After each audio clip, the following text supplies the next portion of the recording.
J'ai déjà partagé avec vous sur ce passage, mais c'était pour certaines vérités. J'aimerais toucher d'autres vérités. C'est 2 Chroniques, le chapitre 32. 2 Chroniques 32. Dans 2 Chroniques 32, je situe sur le contexte. Le roi d'Assyrie, à cette époque, il s'appelle Sanchérine. Et il est en guerre contre Israël, contre Juda notamment. Lis à partir du verset 21. Et à cette époque-là, c'est Ézéchias qui était le roi. Lis à partir du verset 1 rapidement. 21. Mais je veux parler au niveau du verset 5. En verset 1, tu as dit. 2 Chroniques 32, verset 1. Après ces choses et ces actes de fidélité, parut Sanchérib, roi d'Assyrie, qui pénétra en Juda et assiégea les villes fortes dans l'intention de s'en emparer. Ézéchias, voyant que Sanchérib était venu et qu'il se proposait d'attaquer Jérusalem, d'un conseil avec ses chefs et ses hommes vaillants, afin de boucher les sources d'eau qui étaient hors de la ville. Et il fut de son avis. Amen. Amen. Écoutez, ça c'est un problème national. On peut contextualiser ça avec des vérités autres. Je vais même le faire, mais prenons le texte tel qu'il est. Ici, c'est un problème national. Ça veut dire que c'est le problème d'un pays. Ézéchias voit que Sanchérib veut venir assiéger son pays. Et il tient conseil avec ces gens. Comme moi aussi, j'ai appelé certaines personnes que venez un peu, on tient conseil dans la prière. Et qu'est-ce qu'il demande de proposer, de protéger les eaux? Amen. Les eaux. Il dit, regardez les gars, il y a des choses qu'on pourrait perdre, mais vous voyez les eaux, non? On doit protéger ça. Parce que sans eau, il n'y a pas de vie. C'est quoi les eaux qui peuvent permettre à un pays de ne pas mourir? Ou bien à des chrétiens, dans un pays qui se meurt, de ne pas mourir? Ce sont des connaissances. Ce sont des vérités et c'est le travail. On va voir ça plus en bas. Continue la lecture. Verset 4. Une foule de gens se rassemblait et ils bouchaient toutes les sources. Avant que tu ne continues, s'il te plaît. Le verset 3 finit en disant, il fut de son avis. Notez ça quelque part, c'est très important. Il fut tous de son avis. Cette phrase nous permet de comprendre que lorsqu'il y a une crise, la dernière chose que Dieu veut voir, c'est la division. Lorsqu'il y a une attaque, rappelez-vous le vendredi qu'on a eu ici où les gens donnaient les songes, on donnait les interprétations. Qu'est-ce que le Saint-Esprit nous a dit? L'unité. Tout ce qui veut être attaqué par le royaume des ténèbres, là, c'est quoi? C'est l'unité. Les gens n'échouent pas dans la vie parce qu'ils n'ont pas les capacités, non. Les gens échouent dans la vie parce qu'ils ne sont pas unis. Est-ce que vous vous rendez compte que la seule chose que Dieu a eu à craindre dans la vie des hommes, c'est leur unité? Pendant que les hommes étaient en train de construire la tour de Babel, le Seigneur a tenu conseil aussi. Et il a dit à ces gens que, regardez, vous voyez ces hommes-là, parce qu'ils sont unis, rien ne pourra les arrêter. On n'est pas écoutez quelque chose de fort. Le projet qu'ils avaient, ce n'était pas de Dieu. Construire la tour de Babel, ce n'était pas le projet de Dieu, mais Dieu a dit que où ils sont là, personne ne peut les arrêter. La parole de Dieu dit que c'est Dieu lui-même qui est descendu pour confondre les langues. Ça veut dire qu'il n'y avait personne sur la terre pour les empêcher de construire la tour de Babel. Pourquoi? Parce qu'ils étaient unis. On n'a pas parlé de la qualité des ingénieurs. On n'a pas parlé du fait qu'ils avaient sûrement tous les fonds nécessaires. Non, non, on a dit qu'ils étaient unis. Il a dit que rien ne va les empêcher. Il est descendu, il a confondu leur langue. Oh, la langue, c'est la parole, non? Amen. Et maintenant, ici, Ézéchias demande de protéger quoi? Les eaux. Il demande de protéger la parole, les enseignements qui vont pousser les gens à avoir la mentalité qu'il faut par rapport au travail. Donc, lis le verset 4. Une foule de gens se rassemblait et bouchaient toutes les sources et le ruisseau qui coule au milieu de la contrée. Pourquoi, disait-il, les rois d'Assyrie trouvaient-ils à leur arrivée des eaux en abondance? Parce que à cette époque-là, il n'y a pas de robinet, on est d'accord. Il n'y a pas les châteaux. C'était les eaux douces qui abreuvaient les pays. Et lorsqu'on voulait détruire un pays, on s'attaquait à ces eaux. Maintenant, verset 5. Verset 5. Ézéchias prit le courage, il reconstruit la muraille qui était en ruine. Ici, vous me donnez doucement. On a vu le contexte, non? Il y a un problème national. Il y a un problème des peuples. Et un problème national, c'est un problème des familles. Ça veut dire que les familles étaient en danger. Danger de mort, danger de suivi, danger de manque d'eau, danger de tout. Et vous assure, si on met le Cameroun dans le texte, le Cameroun remplit les conditions. Quelle est la stratégie du roi? Si le roi de ton pays n'a pas certaines stratégies, toi, tu dois les avoir pour toi-même. Il demande de protéger les eaux. Et maintenant, le verset 5 commence en disant, Ézéchias fit quoi? Il prit courage. On comprend, mes frères, c'est pour s'en sortir dans la vie, il faut du courage. Je vous assure, ce qui manque à certains, non, c'est le courage. Ce qui manque à beaucoup d'enfants de Dieu, c'est le courage. Ce n'est pas la prière, ce n'est pas le jeûne. Ce qui manque à beaucoup d'enfants de Dieu, ce n'est pas la connaissance des versets bibliques, c'est le courage de se lever comme ça et décider de faire quelque chose. Pourquoi beaucoup n'ont pas le courage? Parce qu'ils essaient de se projeter dans l'avenir. Ils n'ont pas l'assurance que ça va marcher. Mais comment tu sauras si ça ne va pas marcher si tu ne te lances pas? Peut-être ça ne va pas marcher, mais le fait de ne rien commencer, ça n'a pas déjà marché. Amen. La Bible dit que Ézéchias prit courage. Pourquoi? Parce que c'était un travail qu'il fallait faire. Le passage nous permet de comprendre que pour travailler, il faut du courage. Amen. La paresse, ce n'est pas l'absence de force pour travailler. La paresse, c'est le manque de courage. Quand tu vois quelqu'un qui est paresseux, c'est ce qui n'est pas fort. Il y a des gens que vous connaissez peut-être même dans vos familles, non? Tu as un cousin, un frère, le gars est colosse. Il est fort. Il a même des diplômes. Mais il est paresseux. Est-ce que la paresse, dans son cas, c'est l'absence de diplôme ou de force? Non. C'est le manque de courage de se lever pour entreprendre quelque chose. Quand les gens dorment à 8h30, ils ont dormi où? Nous qui ne dormons pas là, on est un peu debout. 8h30. Ouais. Ézéchias prit courage. Lis la suite. Il construit la muraille. Non. Il reconstruit la muraille. Arrête-toi. Ézéchias prit courage. Il fit quoi? Il reconstruit la muraille. Quelqu'un qui est courageux fait quelque chose. Quelqu'un qui est courageux ne peut pas rester sans rien faire. Tu vois, toi qui ne fais rien dans la vie, non, ce n'est pas la capacité qui te manque. Tu n'es pas juste courageux. Tu ne dois pas demander autre chose à Dieu si ce n'est le courage. Quand tu dois faire un commerce, non, demande le courage à Dieu. Vous allez voir à quel moment non, la prière a intervenu. Ézéchias, c'était un homme spirituel. Qui a vu Esther, on a dit qu'il a prié. Et justement, les païens ne sont pas dans la mentalité de prier.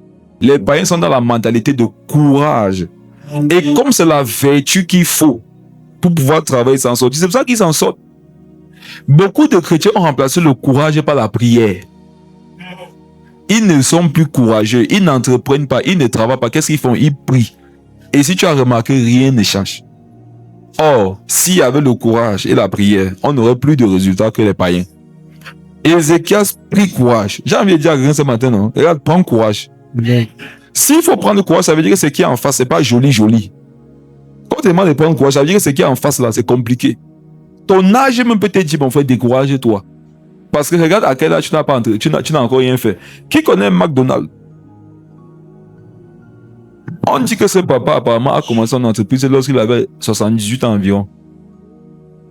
Vous connaissez le célèbre McDonald's, non? Je peux me tromper sur l'âge. Allez vérifier. Mais si je ne me trompe pas, c'est qu'il a...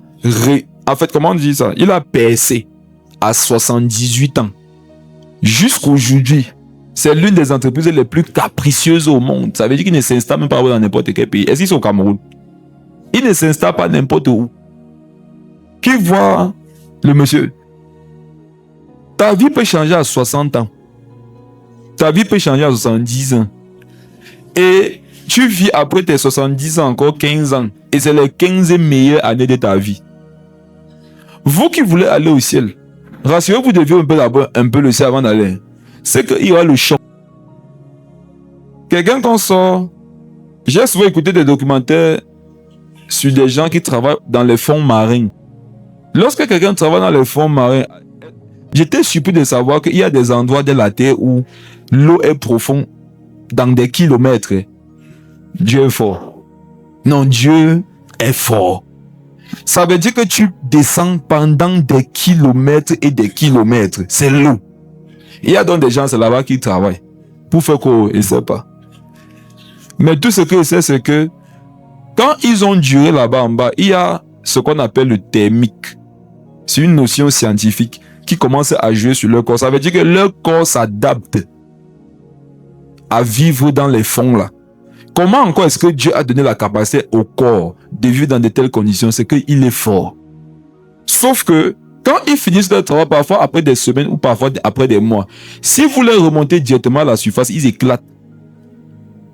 Le choc thermique va faire que tu éclates. Comme je vous dis là, comme la bombe dans le pot. Parce que tes vaisseaux, tout s'est reconditionné. Qu'est-ce qu'il faut donc faire lorsqu'il faudrait les ramener à la surface? C'est qu'on va te remonter un peu. On te remonte un peu, tu passes du temps là-bas. Après, on te remonte encore un peu, tu passes des semaines là-bas. Donc, on te remonte un peu. De temps de laisser ton corps s'adapter. Et certains, quand ils arrivent à la surface, on ne les laisse pas dans les conditions de température normales. On les met encore dans comme des transitions. Ce sont parfois des pièces. J'ai vu un cas où les scientifiques ne savaient pas que dans la pièce de transition, il y avait une chercheuse qui était là. Ils sont venus ouvrir, elle est morte. Vous savez ce qu'on voit? Donc, la transition... Où est-ce que je vais en venir? Je vais en venir au fait que quand il dit qu'il faut travailler, Ézéchias a pris courage et il a fait. La capacité à faire des choses, au point de porter du fruit, c'est vraiment rattaché à des valeurs. Ces scientifiques, ils prient. Est-ce qu'ils prient? Ils ne prient pas. Ils cherchent des explications à tout. Oh, toi, quand tu as souvent des problèmes, est-ce que tu cherches des explications? Les chrétiens mélangent tout à des attaques. Il y a les gens, ils peuvent te vendre, non? Il n'y a pas de clients. Ils invoquent les clients. Les clients ne viennent toujours pas. Parfois, ton problème n'est pas la prière. Ton problème, c'est que ton comptoir est sale. Les gens ont remarqué. Une fois avec le père Jacques, on était ici au Cameroun. On était vers... comment on appelle ça? Vers Nkomo là-bas. On avait chaud. On marchait. On ne sait pas d'où on sortait. On était fatigué. On avait chaud. On voulait le lotus. On a vu une dame. Elle avait les lingettes. C'était mieux, non? Parce que c'est quand même mouillé. Quand on s'est approché de la dame, et oui, on a préféré la sueur. Moi-même, j'ai préféré la sueur. Son comptoir, non? Poussiéreux. Elle vend les lingettes, mais le comptoir est poussiéreux. Qui va prendre ça pour s'essuyer avec? Ézéchias prit courage, avançons rapidement, il ne veut pas tourner. Il reconstruit la muraille qui était en ruine. Si tu es courageux, tu vas faire quelque chose. Amen. Je te le dis de la part de Dieu, tu ne manques pas de capacités. Je suis convaincu, tu ne manques pas de capacités. Le pays même dans lequel tu vis, c'est un pays qui inspire le travail. Parce qu'on va tout dire, non. Mais ce pays inspire le travail. Je parle de quoi? Je parle de l'excellence des Camerounais en ce qui concerne les études. Je parle aussi de quoi? Je parle de l'état du pays. Quand tu parles de l'état du pays, là, tu attends qui? Qui a sorti chercher un peu de travail, les diplômes? Quand tu es sorti, toi, tu ne t'es pas demandé comment ça va se faire. Parce que c'est comme s'il n'y a pas de travail. Qui a sorti pour chercher le travail? Non, tu ne vois pas de travail. Donc tu sais pas où tu vas commencer. Qui a vécu ça? Tu attends donc qui? Il faudrait que comme Ézéchias, tu prennes courage et que tu commences à construire quelque chose. Continue, reconstruire la muraille qui était en ruine. Et il éleva jusqu'au tour, bâtit un autre mur en dehors, fortifia Milo dans la cité de David et prépara une quantité d'armes et de boucliers. Clique sur reconstruire.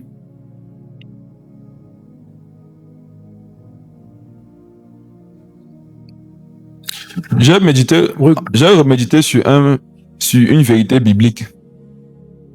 Et ça va entrer ici. Qui connaît Timothée dans la Bible? Sa mère était de quelle nationalité? La mère de Timothée. Ah oui, c'est la mère qui était juive, le père était grec. Écoutez une chose. À leur époque, il y avait en Israël un rejet des personnes qui n'étaient pas juifs à 100%. Et pour vérifier que tu étais juif à 100%, on regardait tes parents et tes grands-parents. Tes deux parents devaient être juifs et tes grands-parents devaient aussi... Tes deux grands-parents, dont les parents de ton père et les parents de ta mère devaient être aussi juifs à 100%.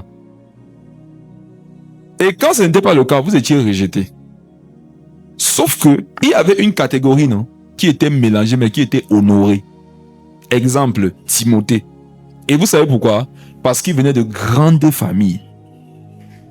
On ne permettait même pas d'abord, dans un certain niveau, ces mélanges-là, lorsqu'il n'y avait pas de grands intérêts financiers. Quelqu'un comme Timothée, c'était quelqu'un qui venait d'une grande famille, père grec, mère juif. C'était pas des alliances que tu voyais comme ça. Ça venait du fait qu'ils provenaient de grandes familles. Timothée, comme voilà, c'était quelqu'un qui pouvait avoir une vie luxueuse.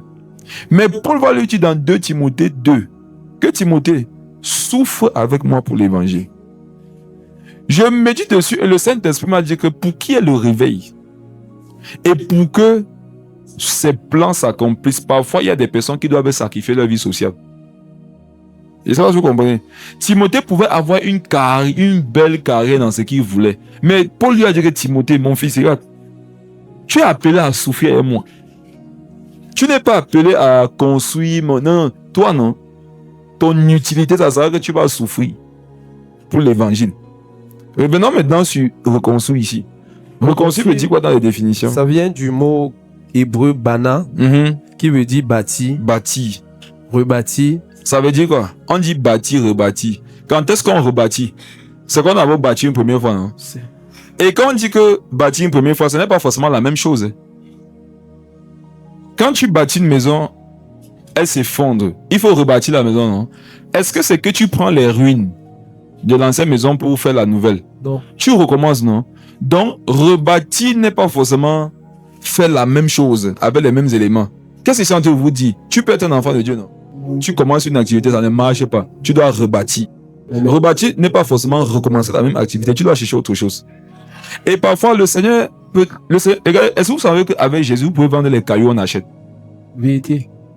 Le problème de Dieu n'est pas que dès que tu sortes vendre les cailloux, on achète. Il y a des valeurs que Dieu veut bâtir en toi. Amen. Parce que où il t'appelle, il ne faut pas quelqu'un qui vend beaucoup, il faut quelqu'un qui a beaucoup de valeurs. Je ne sais pas si vous comprenez. Ton avenir nécessite qu'il y ait de grandes valeurs en toi, et parmi lesquelles la capacité à reconstruire. Beaucoup de personnes savent construire, mais beaucoup de personnes ne savent pas reconstruire. Or, si vous regardez avec les prophètes, les reconstructeurs, les rebâtisseurs du temple dans l'ancienne alliance, vous allez voir que leur capacité, c'était de pouvoir prendre les ruines, non, et de bâtir quelque chose de nouveau avec. C'est une vertu que Dieu veut nous donner. Que ta vie soit en ruine, que tes activités soient en ruine, mais que tu aies quand même le courage de quitter de ça et de rebâtir des choses. Beaucoup ne font que se lamenter aujourd'hui. Ils prient, ils pleurent. Ça ne va rien changer. Tu dois sécher tes larmes, non? Tu te lèves, tu reconstruis. Tu réessais. Pourquoi c'est la marque de voiture Ford? La marque de voiture américaine, là, c'est l'une des principales marques de voiture américaines. Allez écoutez le documentaire et contextualisez avec la Bible. Monsieur Ford, là, quand tu vois les échecs qu'il a eu, est-ce que vous savez que ce n'est pas son domaine? La marque Ford, là, ce n'est pas un monsieur... Il n'a pas fait formation pour faire les voitures. C'est un monsieur qui se cherchait dans la vie. Il a commencé le moteur. Allez écouter son documentaire, son histoire. Ce sont ses petits-fils et ses petits-fils et descendants après, vu que l'entreprise familiale qui se faisait former dans ça. Sinon lui-même, non. Ce n'était pas son domaine. Il cherchait seulement à se battre. Où tu vas t'en sortir, non? Où Dieu va te faire prospérer, tu n'as même pas idée. Certains ici, non, vous n'avez même pas idée. Il y en a, comme ils ont un diplôme en X là, dans leur tête, c'est que c'est là-bas. Oh, il est là, il tourne depuis 5 ans, 6 ans, 7 ans, tout là-bas. Même le témoignage, maman, il m'inspire un peu. Quand elle a eu son diplôme à l'époque, son petit frère, à l'époque, lui avait dit que viens pas faire le commerce. Elle lui avait répondu que non, j'ai fréquenté. Il ne peut pas avoir fréquenté mon diplôme chôme. Son petit frère a dit que ok, va donc travailler. Non? Il est parti à Douala faire le commerce. Aujourd'hui, le monsieur a des immeubles partout. Il brasse, je ne sais pas combien. Vous voyez les hommes d'affaires. Quand quelqu'un fait l'import, export, les voyages là, ce ne sont plus les affaires des millions. C'est les affaires soit des centaines de millions, soit des milliards. Là, voilà les diplômes. Non? Les années passent.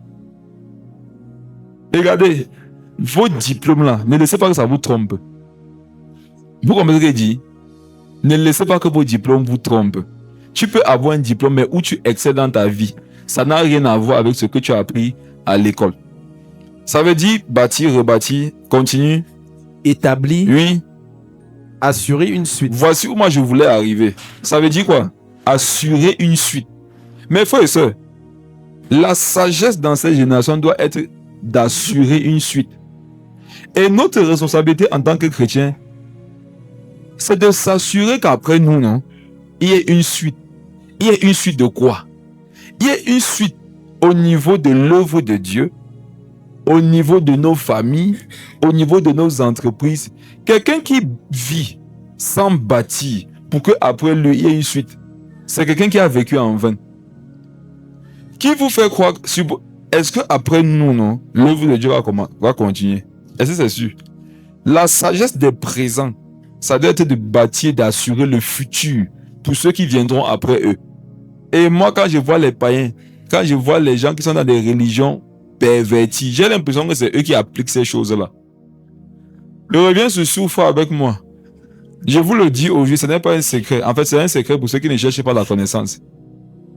Tous les milliardaires musulmans, est-ce que vous savez que ces gens ne travaillent pas à vivre dans le luxe? Tous les milliardaires, je ne dis pas les faux musulmans. Hein. Les vrais musulmans ne travaillent pas pour vivre heureux. Les vrais musulmans travaillent pour répandre l'islam. Voilà le centre de leurs préoccupations. On dit que les chrétiens font les dons. On ne connaît pas ce qu'on appelle le don. Hein. On dénonce seulement l'islam. Vous connaissez ce qu'on appelle les milliardaires, les millionnaires musulmans. Leur problème sur la terre, c'est de répandre l'islam. Au point, je vous prouve ça. C'est pas leur descendance, c'est leur problème. Ils s'en foutent de ça. Je vous le prouve. Il peut accoucher son enfant. Il t'élève jusqu'à 30 ans. Si tu ne marches pas sur le Coran, hein, on te tue. Est-ce que c'est un secret? Non. On te tue ou bien on te chasse. Ça dépend de pourquoi tu ne crois pas en l'islam. Si c'est que tu es devenu chrétien, non, ne t'inquiète pas, on va finir avec toi. Si c'est que c'est le monde, non, tu veux apporter la honte sur la famille, on va finir avec toi. Pourquoi? Parce que la famille respire le Coran. La famille respire Mahomet.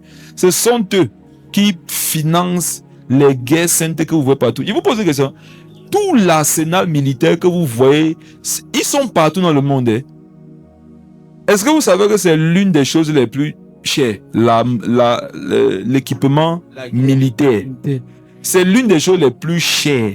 C'est la raison pour laquelle les puissants de la terre là provoquent des guerres pour vendre les armes. J'avais regardé une fois le prix d'une Kalachnikov. Une Kalachnikov, c'est 498 000 environ. Une Kalachnikov, vous connaissez la Kalachnikov, non? Une seule, c'est 498 000 environ. Ça veut dire que si tu veux deux, c'est 1 million. Voilà, 2, 1 million. 4, ça fait combien? 2 millions. On peut monter ainsi de suite. Maintenant, s'il faut équiper les millions de personnes là, vous savez combien d'argent ça fait? Ça, c'est le Kalachnikov, non? Je ne vous parle pas des cartouches. Je ne vous parle pas de la ration alimentaire. Je ne vous parle pas des logements. Je ne vous parle pas de la santé. Je ne vous parle pas de l'équipement aéronautique. Je ne vous parle pas de l'équipement aérien. Je ne vous parle pas de l'équipement maritime, terrestre. C'est coûteux. Et vous les voyez, ils sont partout. J'ai regardé un jour la carte de l'évolution de l'islam. J'étais traumatisé. J'ai regardé la carte de l'évolution de l'islam. Je vois en combien de temps ils ont pu se répandre comme ça. Et je cherche leurs origines. Je me rends compte que ce sont leurs guerres là qu'ils font. Ils arrivent dans un territoire comme ça, ils assujettissent le territoire. Vous pensez qu'on fait ça comment? Ça avec l'argent. Qui finance ça, c'est eux. Eux, ils sont sur le terrain. Le soldat a pris la Kalachnikov là-haut. Parce que parfois, il les met comme si vous sentez qu'il ne s'en sort pas. On a seulement mis la belle lame. Il y a des têtes derrière. Ils ne sont pas en train de prier. Ils cherchent l'argent. Ils financent. Ils achètent. Et leur meilleure arme, c'est même pas le Kalachnikov là, c'est le Coran. Il faut voir. Vous avez vu une mosquée inachevée. Vous avez vu une mosquée de 1 mètre carré. Vous avez vu une mosquée moche dans le matériau de construction. N'est-ce pas que tous les mosquées sont toujours balèzes. Au Maroc, là-bas, c'est grave. On te dit qu'il y a des endroits où c'est inter. On ne veut pas entendre parler de votre Jésus. On construit que les mosquées. Et dans leur programme, ce sont des programmes secrets. Il y a des nombres de mosquées qui veulent établir par pays, par ville, par village. Voilà leur programme. Parce qu'ils savaient que s'il y a une mosquée ici, s'il y a les Corans, s'il y a les imams, s'il y a l'argent, on va répandre ça. Ils poussent les musulmans à partir entrer dans les églises et même des réveils pour épouser les femmes chrétiennes, sachant que les enfants qui vont naître seront musulmans. Ils viennent à vous. Moi, je ne sais pas les choses à faire de religion. Non, moi, tout c'est moi, c'est toi que j'aime. Et comme vous voyez les feuilletons, vous vous dites que non, l'amour interreligieux, c'est possible. Tout est possible. Tout est possible. Dès que tu le maries là, il te montre sa vraie face. Et les enfants, tu t'islamises ou bien il détruit ta vie. Elles sont pleines comme ça qui se sont fait avoir. Vous, il dit quand ils voient les chrétiens, Dieu qui réfléchissent à savoir si d'abord se marier avec un inconverti, quelqu'un qui n'est pas rempli du Saint-Esprit, vous êtes envoûté, vous ne savez pas. C'est comme ça qu'ils ont annexé des pays entiers. La carte sur laquelle j'étudiais, c'était les points rouges.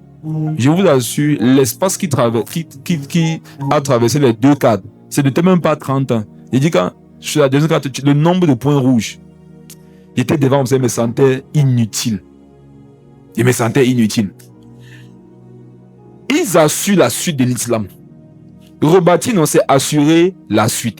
Ils assurent la suite de l'islam. Ils font les choses de telle façon que même s'ils ne sont plus là, que le mensonge perdure. Et ça marche. Maintenant, qui sont ceux qui sont les plus intéressés de la terre actuellement? C'est ça les chrétiens. Qui sont ceux qui sont les plus intéressés par la terre, ce que la terre contient? C'est qui? Ce sont les chrétiens. Les chrétiens n'ont pas à cœur d'assurer la propagation de l'évangile. La sorcellerie, c'est pas la même chose. C'est quoi le désir d'un sorcier? C'est qu'il y a les nouveaux sorciers. C'est quoi le désir d'un franc-maçon? C'est qu'il y a un nouveau franc-maçon. C'est quoi le désir des homosexuels? C'est qu'il y en ait de plus en plus. Pourquoi ils intègrent les programmes d'école? C'est pour faire quoi? Est-ce que c'est juste pour faire connaître leur identité, leur genre, les bêtises qu'ils racontent là? C'est pour que les enfants le deviennent. Il n'y a que les chrétiens qui les tendent si, non, ils sont sur eux-mêmes. La vie, sinon, mon frère, c'est de tout faire pour que ton espèce se multiplie. Et les autres ont bien compris ça. Donc toi, j'espère que quand tu cherches même à réussir dans la vie, c'est pour que l'évangile soit propagé. Amen. Ce n'est que vous qui cherchez dans la vie pour construire, pour acheter la voiture.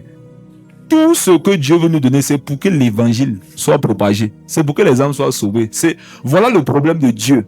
Le problème de Dieu, ce n'est pas que tu roules une belle voiture. Si Dieu te donne une belle voiture, il faut savoir que derrière ça, c'est un plan pour attraper quelqu'un quelque part. C'est ça. Ce qui va te dire ça pour faire quoi avec? Vous pensez que Dieu prend plaisir à nous voir rouler une belle voiture? Ça ne lui apporte rien. Dieu veut ses intérêts. L'église primitive, non, leur force était ça. Et quand ils sortaient, ils devaient convertir. C'est la guerre à la conversion. Et la Bible nous montre que rebâtir là, c'était assurer la suite. C'était assurer la suite. Quand tu vois tes alliances, ton comportement, est-ce que ça assure une suite pour l'évangile? Continue. Construire, former. Oui. Former une maison. Établir une famille. Vous avez compris? Tu vas dans ta famille, non? Comme je vois partout les autres, nos ennemis font. Dans ta famille, tu dois former. De telle façon que si même tu n'es pas là, les choses de Jésus continuent.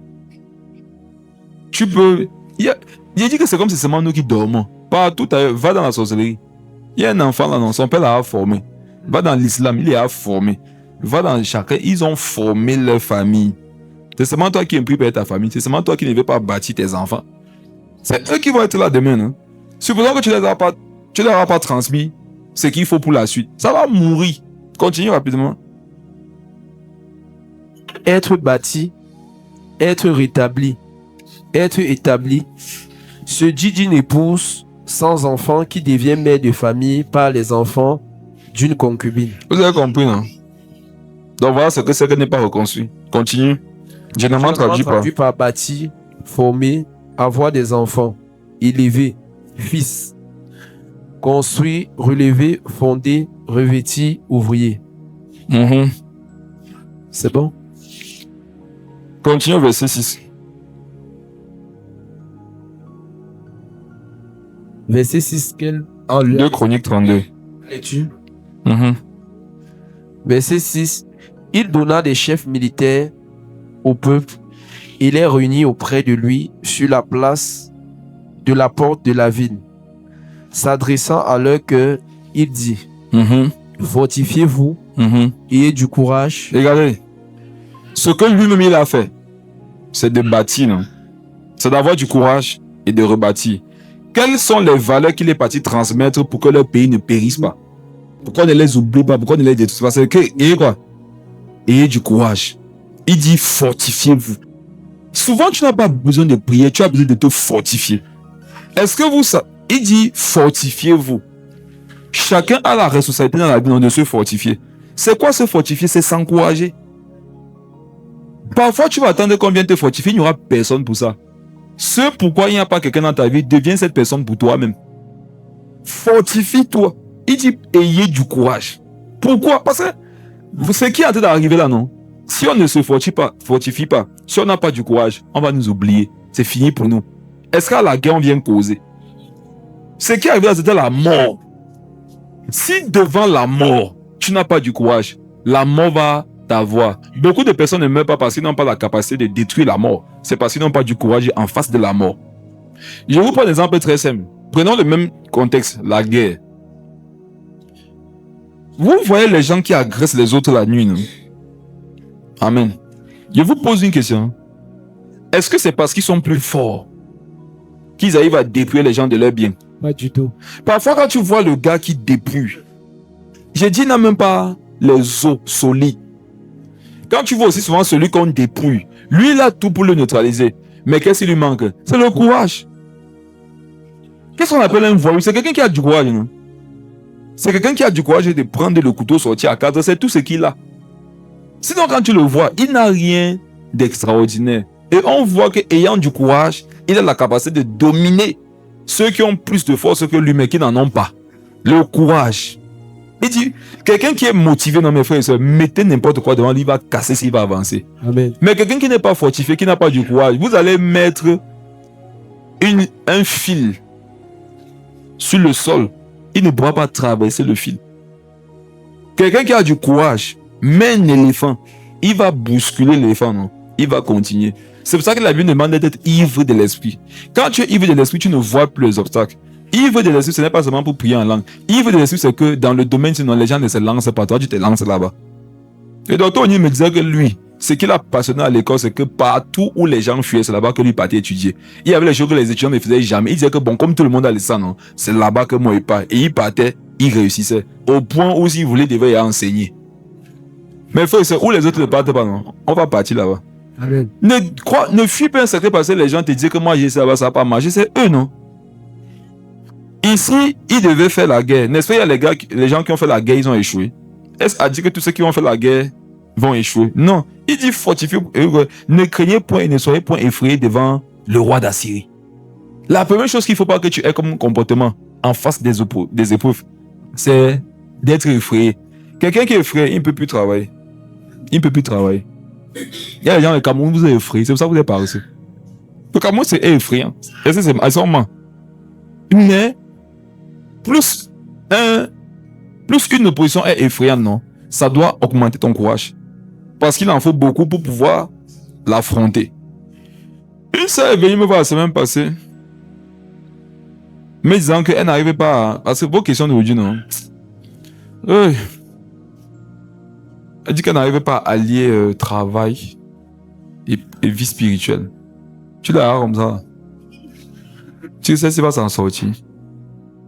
Tu fais quoi dans ta vie, même si tu n'es plus. Et Dieu m'a donné un verset pour elle, dans Proverbe. Je lui ai dit qu'elle lit. Elle lit. Le paresseux ne sort pas travailler car il dit, dehors, il y a le lion. Il va me tuer.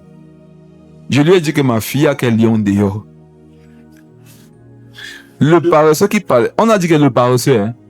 Ça veut dire qu'il y a les gens, non, ils ne font rien parce que dans leur tête, ils voient toujours le lion, la destruction, l'échec, la mort. Pourquoi tu ne fais rien dans ta vie? Vraiment, le secteur là, c'est Dieu, hein, ça ne donne pas. Ça ne donne pas.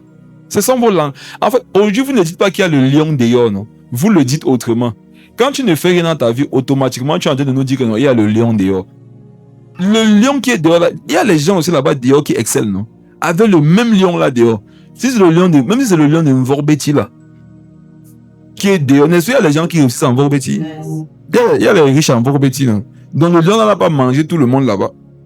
Il dit, il y a le lion dehors. Quand tu es un paresseux, tu vas voir les lions partout. On va te dire que fais ça, tu vas dire que vraiment, tu vois toutes les excuses. Amen. Voici comment certains disent qu'il y a le lion dehors. Tu dis que, ok, ma soeur, il faut vendre les fruits. Vraiment, les fruits, j'ai trop froid. S'il faut se lever très tôt, tu pour aller au marché du Fundi, acheter les fruits, je ne pourrais pas. Si tu dis que, ok, reste ici au Carrefour, non, vends tes choses. C'est que ma tête me fait trop mal. Quand le soleil sort, j'ai l'hémorragie. Regarde, ta vie même, il y a une hémorragie. Donc, si tu pars au Carrefour que tu as l'hémorragie, non, ça va seulement te rappeler ton vrai état. Ta vie même, il y a c'est hémorragique. Et en a, si tu dis que, ok, va dans tel truc, non, négocie le prix des marchandises. Tu vois, maintenant tu pars revendre en mettant un bénéfice. Elle va dire que non, elle n'aime pas trop. La période ici, elle a pris un temps. La consécration, elle ne peut pas se mélanger parce que les gens du marché central, les gars là sont un peu impudiques dans leur langage. Ils sont pas très bien éduqués. Quand tu arrives là-bas, ils peuvent te draguer. Oh, elle a pris un temps de 6 mois de jeûne et de prière. Étant au chômage, vivant chez quelqu'un, te faisant héberger. Je vous donne une parole venant du Saint-Esprit. Si vous abritez quelqu'un chez vous qui ne travaille pas, qui est dans un temps, chassez la personne. Je suis sérieux. Vous abritez quelqu'un, non? La personne ne travaille pas. Il est toujours dans les temps avec le Seigneur.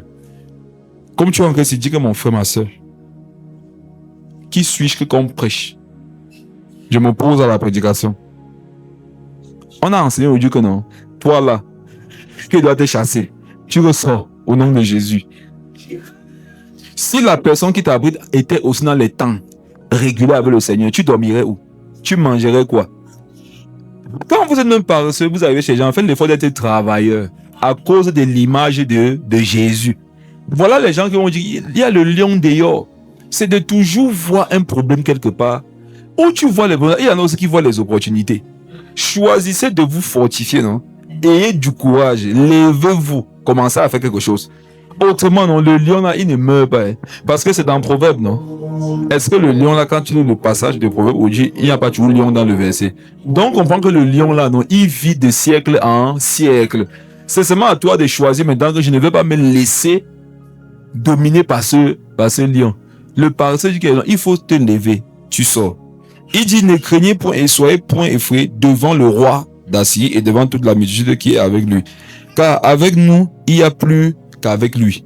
Et mes frères, à cause du temps, la Bible nous révèle que le roi d'Assyrie envoie une lettre en Israël à la population du roi d'Ézéchias. Et il leur dit que ne prenez pas garde à ce que Ézéchias entre vous dit là. On va venir vous détruire. Donc, son but c'était de faire quoi? De détruire leur courage. C'était que les gars ne soient pas fortifiés. C'est de détruire leur morale. Et regardez dans la vie, quand le moral de quelqu'un est affecté, quel que soit ce que la personne a, non, ça ne peut plus lui être utile. Il y en a qui sont démoralisés, ils sont dans leur lit, non, et s'ils sautent du lit. Mais quand tu pars dans son parking, il a 8 voitures, il a 10 maisons, il a des entreprises. Mais s'il n'y a pas le moral, tout s'arrête. Un directeur d'entreprise qui n'a pas le moral peut décider de fermer son entreprise. Alors que l'entreprise va bien. Quoi? Le moral. Donc ton moral, c'est une richesse que Dieu t'a donnée. Et voilà la raison pour laquelle il faut être audacieux dans la vie.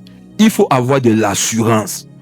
Ce sont les choses pour lesquelles vous devez prier et dire, Seigneur Jésus, augmente mon assurance. Augmente ma foi. Augmente mon courage. Fortifie-moi chaque jour.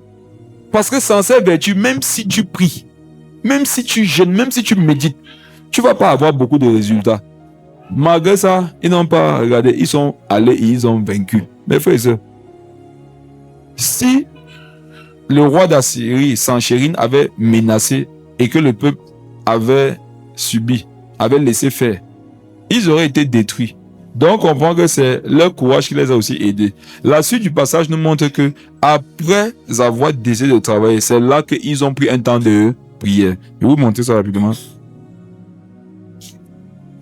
Verset 9. Après cela, Sanchérine, roi d'Assyrie, envoyait ses serviteurs à Jérusalem pendant qu'ils étaient devant Lachis. Avec toutes ses forces, il les envoya à Ézéchias, roi de Juda, et vers tous ceux de Juda qui étaient à Jérusalem pour leur dire. Vous comprenez, non? Donc, il est allé voir les gens, il a envoyé ses serviteurs voir les gens individuellement. C'est comme je peux être ici, non? Je prêche. Je vous dis que mes frères et sœurs, on doit seulement être prospère, on doit travailler, on doit... À la fin du côté, toi, tu peux avoir quelqu'un pour dire que, mais est-ce que tout le monde est appelé à travailler? En même temps, il y a le réveil, il faut prier. Si tout le monde sort, qui prie? Tu vois, non? Tu es un sans-chérine. Une église doit marcher en fonction de ce qui est prêché là-bas. Quand tu sens que ce qu'on prêche quelque part, ce n'est pas ta vision des choses, non? Cherche une église qui a ta vision et sois loyal là-bas. Je ne sais pas si vous comprenez. C'est une forme de sorcellerie de venir dans une église, non? Les prédications, tu t'y opposes dans ton cœur et dans ton comportement. Tu dois faire comme on dit. Le roi d'Ézéchias, dans son pays, dit une chose. Il envoie ses serviteurs, lui, dit autre chose. Dans une église, non, tu peux facilement être l'opposé du Saint-Esprit. Parce que tu dis des choses contraires. Ou bien tu retranches, ou bien tu ajoutes sur ce qui est dit. Il faut prendre les choses comme ça a été dit, tu t'appliques. Il leur dit, allez dire, ses serviteurs pas te dire que n'écoutez pas ce qu'il vous dit. N'écoutez pas. C'est que ma soeur, si tu as à cœur de prendre un temps avec le Seigneur, prends ton temps avec le Seigneur. Parce que voilà le problème de beaucoup. J'ai pris un temps. Et on ne voit même pas les fruits des temps que tu prends. Jésus prenait une nuit, un temps avec le Seigneur. Quand il se levait le matin, on voyait les miracles. On voyait les conversions. Toi, depuis 10 ans, tu prends des temps. Tu n'es nulle part. Il faut comprendre que tes temps-là, il n'y a pas la sagesse dedans. Il faut savoir que tes temps que tu prends là, il y a un problème. Dieu ne veut plus que tu prennes ça. Il faut travailler. Ézéchias ne vous abuse-t-il pas pour vous livrer à la mort par la famine et par la soif, quand il dit l'Éternel notre Dieu nous sauvera de la main du roi d'Assyrie? N'est-ce pas lui, Ézéchias, qui a fait disparaître les hauts lieux et les autels de l'Éternel, qui a donné à cet ordre à Juda et Jérusalem? Vous vous prosternerez devant un seul autel et vous y offrez les parfums. Ne savez-vous pas ce que nous avons fait, moi et mes pères, à tous les peuples dans d'autres pays? Les dieux des nations de ces pays ont-ils pu délivrer leur pays de ma main? Parmi tous les dieux de ces nations que mes pères ont exterminés, quel est celui qui a pu délivrer son peuple de ma main pour que votre Dieu puisse vous délivrer de ma main? Regarde, non? La guerre était morale. Tu restes dans ta chambre comme ça, il y a un esprit qui te dit que regarde ton âge. Regarde, non, laisse tomber, tu ne peux plus. C'est fini. Tes égos ont fait ici. Tes égos ont fait ça. Tes cadets même sont à tel niveau. Toi, non, fais seulement le maintien, tu attends ta mort. Et dit, voilà comment Satan tue les chrétiens aujourd'hui. Le moral est... Après, tu t'es séparé d'une sœur, non? À la veille, il n'y a pas de problème. Tu l'appelles le matin, son téléphone d'abord est bloqué. Elle est où? Elle n'est pas louée d'un quartier, un fin fond. Elle est là-bas comme ça, là. Tu commences à se comment? Tu commences, ça ne donne pas. C'est pas que ça ne donne pas, c'est que tu n'as pas de courage. Tu n'es pas fortifié. Il y en a qui sont dans des situations pires. Qui a vu un peu mes statuts hier? Il y a publié un truc là. Les gens qui disent qu'ils souffrent. Quelqu'un dit qu'il a faim. Il y en a qui disent que la pizza n'est pas bonne. Alors qu'il y a quelqu'un qui n'a pas le pain sec. Il y a des gens qui sont dans des conditions pires que toi, non? Mais leur courage, c'est énorme. Il voulait affecter. Il dit que qui? Il dit dans le domaine, sinon, dans le domaine de la guerre, tu as vu qui m'a battu. C'est facile que tu vois l'activité que tu vas aller faire là, non? Tu as vu qui fait ça réussir. Alors que toi, tu sens dans ton cœur que tu dois faire ça. Ne faites pas souvent les choses parce que les gens ont fait la bise, ils ont réussi. Tout le monde entier peut réussir d'une activité. Toi, tu te lances dans ça échoue. Tu peux maintenant aussi aller dans une activité où il n'y a personne. Où les gens disaient que c'est trop risqué. Dès que toi, tu commences, tu vois la grâce et la faveur de Dieu. Après ça, Ézéchias et les prophètes ont pris des moments de prière. Vous savez qui sont ceux qui vont être exaucés dans la vie? Ce sont ceux qui, avant d'aller prier, réfléchissent, ont du courage, se fortifient, font des programmes, mais n'ont pas tant prier avec ça. Amen. Voilà le plan de Dieu. Beaucoup prient sans avoir fait ce qui précède. On n'a pas vu Ézéchias prier avant. Ils se sont assis. On avait partagé un passage ici, non? Et pendant les prédications que je regardais, j'ai remarqué que le Père Jacques avait aussi prêché ça à ICC. La Bible dit que celui qui réfléchit sur les choses trouve le bonheur. Celui qui se confie en Dieu, il est heureux. Heureux là, non? C'est le temps de beaucoup de chrétiens. Les chrétiens sont que heureux aujourd'hui. Vous savez ce quoi être heureux? Qui a vu un fou dans la poêle? Il est heureux. Mais il est nu. Il est sale. Il est dans les acides. Il est heureux. Il n'y a pas beaucoup de chrétiens qui sont dans le bonheur. Le bonheur, non, c'est ce que tu reçois après t'être assis pour réfléchir. C'est pour ça qu'une église est sérieuse. On cherche le bonheur et on cherche à être heureux. Tu fréquentes, mon ami, fréquente bien. Fréquente fortement. Parce que derrière ton travail là, il y a un bonheur que Dieu va te donner et il y a la suite, le relais par rapport à son église qui va te transmettre. Et c'est là que on voit. Sont plus que les autres. Bossons dur pour l'avancement du royaume des cieux. Nous sommes, notre rôle sur la terre, c'est de convertir, c'est de sauver les âmes. C'est utiliser ce que nous sommes, ce que nous avons, tous nos talents, pour que les gens se tournent vers Jésus. Amen. Il n'y a pas autre chose. Hein. Même si tu as vu dans ta vie que dans un domaine tu excelles, sache que Dieu veut t'utiliser dans le domaine là pour sauver les gens. Vous comprenez, non? C'est pas parce que tu as une belle carrière. Il y a des gens qui ont de belles carrières qui sont en enfer. Hitler n'a pas une belle carrière. Laissons ce qu'il a fait, non? Est-ce qu'il n'a pas une carrière excellente? Si. Il a battu des nations. J'ai vu un documentaire où il a les mains dans la poche, ça, là, il est à Paris, plein Paris. Et il avait ses ingénieurs, il leur dit, regardez le site de bâtiment, il faut qu'on construise ça en Allemagne. Je ne sais pas si vous comprenez l'ironie. Le monsieur est dans un pays qui vient d'annexer, il vient de tuer des millions de personnes là-bas. Et qu'est-ce qu'il fait dans les rues du pays où il vient de finir? Il a ça, ce gars, il dit à ses ingénieurs, la maison, ça me plaît. Prenez-moi le plan, on va faire ça en Allemagne. Il a tellement dominé, il a eu une belle carrière. Il est où aujourd'hui? Le tout n'est pas avoir une belle carrière. S'il faudrait avoir une belle carrière, que ce soit une belle carrière spirituelle. Donc, ce monsieur Ézéchias, avec ses soldats, avec son peuple, ils ont travaillé. Après, ils ont prié. Dieu les a délivrés. Ils ont reconstruit. Moïse a fait quoi? Les Néhémie, Zorobabel, Salomon. Vous pensez que c'était les prières seulement? C'était les bâtisseurs. Notre génération, s'il ne faut pas que des prières, il faut des bâtisseurs. Amen. Des gens qui sont capables, s'ils ont 1000 francs, non, de commencer avec 1000 francs là. Amen. Regarde, tu vois les 10 000 là, non? C'est un fonds de commerce. Amen. Oui, oui. Mais frère, la mentalité qu'on doit avoir, c'est ça là. Rentre, j'ai pas eu le temps de développer, j'ai juste commenté. Rentre, tu relis ce passage. Contextualise ça avec la parole que Dieu a donnée à Paul a donnée à Timothée. Il y a un frère là, parmi les dirigeants à Abidjan. Et une fois à la fin du prédication, il est venu me voir pour me poser certains problèmes. Et pendant qu'on causait, il m'a aussi posé un problème de foyer. Et il me disait, il m'a vu à la fin que, parce qu'il me parlait du travail, il m'a vu à la fin que, normalement, il a la possibilité d'aller au Canada avec sa femme.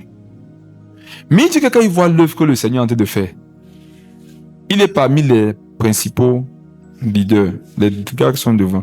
Il dit que je sais que si il quitte, l'œuvre de Dieu ne va pas s'arrêter, non. Mais ça va prendre un coup. Et il me dit donc qu'il ne peut pas le dire à sa femme, non. Mais il va pas aller au Canada, là. Il dit qu'il doit rester auprès de son père pour travailler. Je suis pas en train de passer un message à quelqu'un ici. Je suis en train de vous dire qu'il y en a. Leur rôle, c'est qu'ils sont des Timothée. Timothée peut faire beaucoup de choses. Moi-même, que vous voyez, non. Voilà. Je prends mon propre cas. Mes frères et sœurs, si je le voulais il y a de cela plusieurs années, je serais parti à ma famille. Mais faisons un peu le film maintenant. Supposons qu'il y a 4 ans, 5 ans, j'étais parti. C'est qu'elles sont nées ici. Non, c'est qu'il y en a qui sont toujours dans le péché ici, non. C'est qu'il y en a qui sont toujours dans la sorcellerie. C'est qu'il y en a qui sont toujours possédés. On ne reste pas souvent que c'est que, vous pensez, on n'est pas dans le même Cameroun. Ou bien nous aussi, on ne sent pas l'effet là sur nous. C'est qu'il y en a à qui, il y a des gens comme nous, nous sommes les Timothée. Dieu nous a dit, toi, souffre. Souffre pour l'évangile. Et souffrir pour l'évangile ne veut pas dire que tu envoies ta vie en l'air. Non, c'est que tu envoies ta vie en l'air, mais où Dieu veut.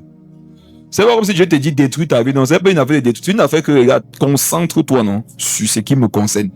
Moi, je vais m'occuper du reste. Quand tu dois, je donne surtout un conseil à ceux qui doivent voyager parce que j'ai médité dessus.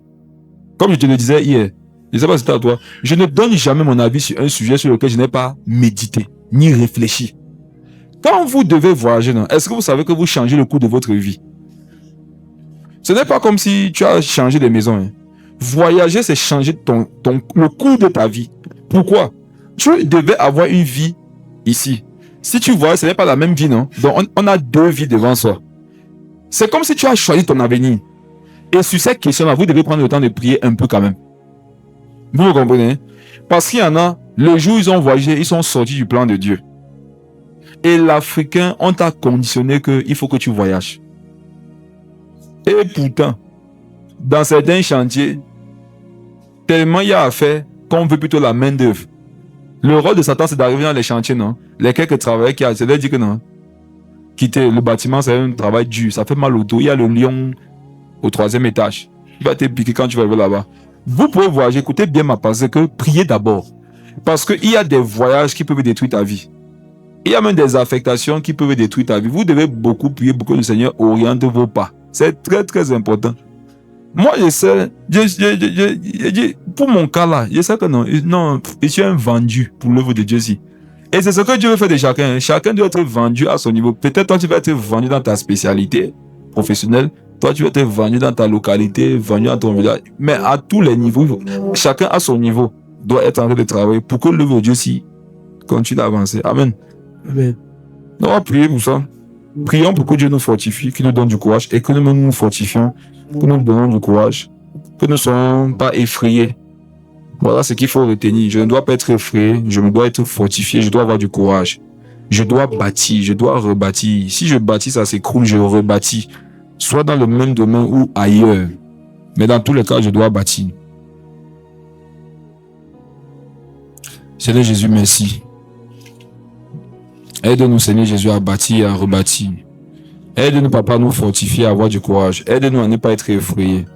Aide-nous, notre Dieu, à prier, mais à surtout travailler. Parce que nous pouvons prier, Papa, mais nous ne travaillons pas toujours. Seigneur Jésus, merci pour cette parole. Qu'elle demeure dans nos cœurs. Enseigne-nous, éduque-nous, transforme-nous, Père, au nom puissant de Jésus. Merci, Papa, de nous fortifier, de nous aider.